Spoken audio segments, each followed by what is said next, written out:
36 years తర్వాత మళ్ళీ థియేటర్లో చూశాను. Absolutely loved it. Standout feature ఇందులో నాకేంటంటే music. It is just screaming out అన్నట్టు. Super.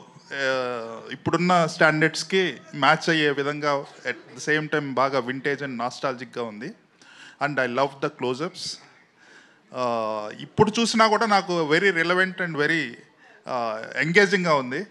That is I mean. Okay, thank you.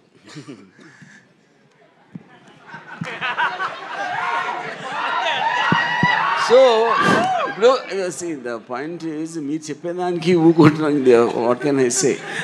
But the fact that you like the music, I'm very happy. ఎందుకంటే that was one of the biggest technical challenges. Original దాంట్లో ఉన్న flavour పోకుండా how we used the AI apps to basically get exact same effect of what you remember seeing that long back. I think that was a challenge. Yeah. Raghuvaran గారి voice ఏమన్నా modify చేశారా? No, not in it. Nothing was modified. It was just అంటే ఆ టైంలో mono ట్రాక్లో record చేసిన total everything was in. అది కూడా మిక్స్డ్ ట్రాక్ ఉంది. We don't have I mean separately. Varma గారు అంటే హియర్ ఎక్కడ ఎస్ సార్. బాబు గుడ్ ఈవినింగ్. Good evening. ఆ రోజున శివ తీస్తున్న రోజుల్లో కీస్ హై స్కూల్లో అనుకుంటా మీరు చేస్తున్న రోజుల్లో మీ ఇంటర్వ్యూ కోసం పరుగులు పెట్టి వెనక తిరిగి ఇవ్వలేదు. ఇన్ని రోజుల తర్వాత శివ ప్రెస్ మీట్లో కలవటం చాలా హ్యాపీగా ఉంది. It is something a different experience all together after 36 years. ఇప్పుడు మా నాస్టాల్జియా పని మీరు మీ నాస్టాల్జియాకి వెళ్ళారు. yes, really nostalgical feeling. తర్వాత really as my colleague GV said, the quality is very much enhanced. The music really చాలా బాగుంది. కొత్తగా కుక్కల అరుపులు అక్కడ జాయిన్ చేసినట్టున్నారు. నువ్వు అన్నీ ఉన్నాయి. అయ్యో అప్పట్లో ఇంత ఇదిగా లేవు. అంటే అఫ్ కోర్స్ అట్మాస్ సౌండ్లో అంటే ఇప్పుడు మీకు ఒక సింగిల్ సోర్స్ నుంచి వింటున్నప్పటికీ మీరు అట్మాస్లో సరౌండ్ స్పీకర్స్ ఉంటాయి కదా, దాంట్లో వచ్చినప్పుడు ఆటోమేటిక్గా everything will go up a little. Prabhu, nothing was added. అసలు original score, original this thing అక్కడ తీసుకున్నాము and nothing was all added. Nostalgia అని రాము అన్నాడు కాబట్టి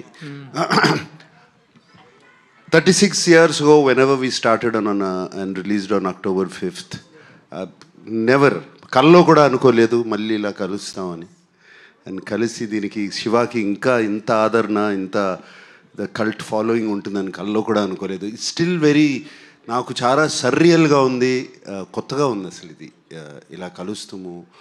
and so much love from everybody coming. And Ramu అప్పుడు ఎంత కష్టపడి సౌండ్ దగ్గర కూర్చుని అన్ని ఈవెన్ ఎఫెక్ట్స్ కానీ అది కానీ చేశాడు. సేమ్ ఇష్టంతో 6 నెలల నుంచి Ram Gopal Varma he has worked on this film. And మీకు ఇంత నచ్చింది, కుక్కల సౌండ్లు వినపడుతున్నాయని మీరన్నా కూడా కేవలం అతను what he could do then, what అప్పుడు కంప్లీట్గా సరౌండ్ స్పీకర్స్లో చేయలేని సౌండ్ ఇప్పుడు తనకు అవకాశం వచ్చింది. To full advantage of Dolby Atmos. And ఒక స్మాల్ ఎగ్జాంపుల్ చెప్తాను. See, at the time, నన్ను మాట్లాడిని రాము, ఫినిష్ చేసి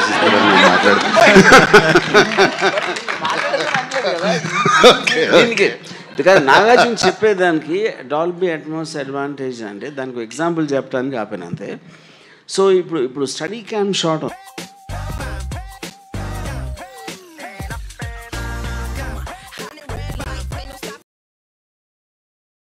వినిపిస్తుంది, లేకపోతే అక్కడ కుక్కలు మరుగుతున్నాయి, ఫుడ్ స్టెప్స్ ఇవన్నీ. సో ఆ టైంలో obviously I can't imagine a point beyond sound ఎలా వస్తుందని. ఇప్పుడు now when that is translated Dolby Atmos, you almost feel you're going behind Nagarjuna, పరిగెడుతూ ఉంటే. ఎందుకంటే మీకు ఆ ఎఫెక్ట్లో ఆ ట్రావెల్ అవుతూ ఉంటే సరౌండ్ స్పీకర్ నుంచి దాని నుంచి. That is the main enhancement which is only possible because of the Atmos sound. And that again, the accompanying music was possible because of AI. Yeah. ఇప్పుడు ఫ్లో తప్పింది నాది. ఎనీవే, సో రాము అంత ఇష్టపడి he did what he did and అప్పుడు how much I was in gratitude to him. Again, I am now also in gratitude to Ram Gopal Varma. And also, the 4K Loki, lot of people, చాలా మంది 4K లోకి దొరకని prints అవి పట్టుకొచ్చి వాటిని మళ్ళీ డిజిటల్లోకి చేయడం చాలా ఇది. But Annapurna team, CV Rao, and I'm deeply gratitude to them. చాలా బాగా చేశారు. అండ్ మీరు ఎలా షాక్ అయ్యారో, ఆర్ ఎలా షాక్ కాదు, ఎలా ఇంప్రెస్ అయ్యారో మొన్న చూసి సినిమా. నేను కూడా జస్ట్ 3-4 days బ్యాక్ ఫుల్ త్రోలో సినిమా చూశాను. ఐ వాజ్ కంప్లీట్లీ ఏదో కొత్త సినిమా చూస్తున్నట్టు అనిపించింది. అండ్ నాకు బాగా గుర్తు, శివ రిలీజ్ అయినప్పుడు లాట్ ఆఫ్ పీపుల్, చాలామంది డిస్ట్రిబ్యూటర్స్ కానీ ఇండస్ట్రీ పీపుల్ కానీ ఈ సినిమా ఇలా తీయొచ్చా అనుకుని అర్థం కాక సినిమా ఎలా ఉంది అని సాయంత్రం ఫోన్లు చేసుకుంటాం కదండి. అప్పుడు we didn't have internet or anything. ఫోన్లు చేసుకుంటాం. సౌండ్ బాగుంది అన్నారు. అప్పుడు సౌండ్ బాగుంది అంటే సినిమా గురించి మాట్లాడలేదు. అంటే first time talk that came out was sound బాగుంది. And I believe Ramu has achieved it again this time.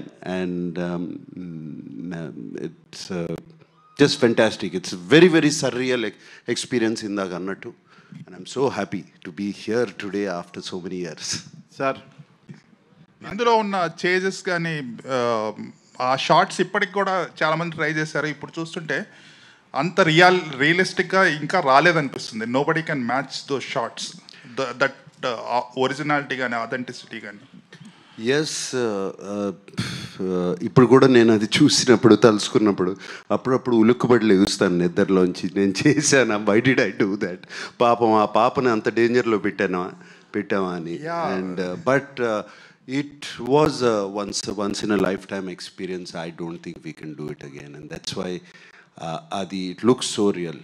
ఆ నందికొండ వాగుల్లో అనేది జనరల్గా ఇప్పుడు సినిమాల్లో ఫ్యాన్స్కి వెర్రెక్కిచ్చే అంశాలు. అంటే ఒక హీరో పాత పాటలు పెట్టడం అనేది it was done long back in Shiva. That is like sir, ఇక్కడ మీరు చెప్పిన దానికి ఒక చిన్న రిలేషన్, దాని ఎఫెక్ట్ ఉండటానికి మెయిన్ కారణం ఏంటంటే it is nothing to do with the taking, it is to do the camera, steady కెమెరాది కాదు. That was the first time, and maybe it is first time even today, where the main character, protagonist character Shiva ఒక టెన్షన్తో పరిగెడుతున్నాడు. ఇప్పుడు హీరోలు tension చూపించడం అనేది మర్చిపోయారు. It doesn't happen anyone. ఎందుకంటే వాళ్ళు ఫస్ట్ షాట్లోనే స్లో మోషన్లో మొత్తం బద్దలు కొట్టే మ్యూజిక్తో వచ్చినప్పుడు ఏమైనా చేసేస్తాను అని ఒక టైటిల్ సాంగ్ పెట్టేసి హీరో అవనెవరు, ముందే హీరో వచ్చేస్తాడు. Because of that you don't get engage in the story. ఇక్కడ నాగార్జున ఎక్స్ప్రెషన్ అంత రియలిస్టిక్గా అంటే ఒక 5-6 వస్తే పారిపోయి ఆ పాపను కాపాడటానికి ఈ looks like a normal human being. Because of that the heroism elevate అవుతుంది. That is where the actual fundamental issue is.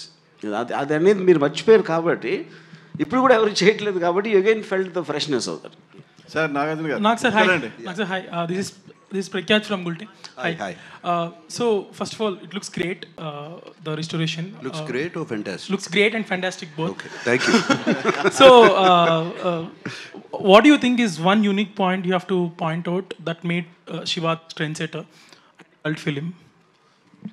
At that time in life, at that point in time, it was nenu anukunedi right time, right place. Everything, cinema needed change. And the new maverick came into town, and that is Ram Gopal Varma, with change and with a strong conviction, cinemalu itla thiyochu, and strong conviction of sound, visuals, and this might be a very diplomatic answer.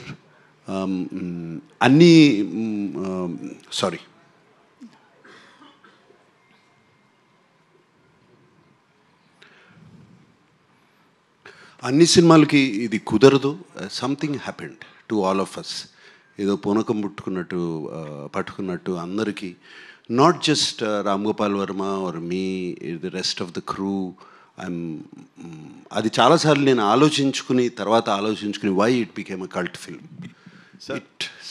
Something great, something magical happened at that time. Sir ఇందులో ఒక dialogue ఉంది.